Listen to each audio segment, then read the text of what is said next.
Pinaghahabol ng mga pulis ang trailer truck na yan sa Lima, Peru. Kahit napaliligiran tila nakipagpatintero pa ang truck. Bumangga pa yan sa ilang sasakyan ng pulis. Kalaunan, nahuli ang driver ng truck matapos bumangga sa poste ng ilaw. Sa gitna ng pag-aresto sa kanya, binaril ang lalaking driver sa dibdib. Dinala siya sa ospital. Ayon sa pulisya, nag-iba ng ruta ang driver ng truck na empleyado ng isang cargo transport company.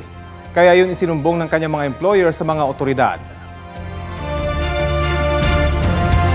Kapuso, alamin ang maiinit na balita. Bisitahin at mag-subscribe sa GMA Integrated News sa YouTube.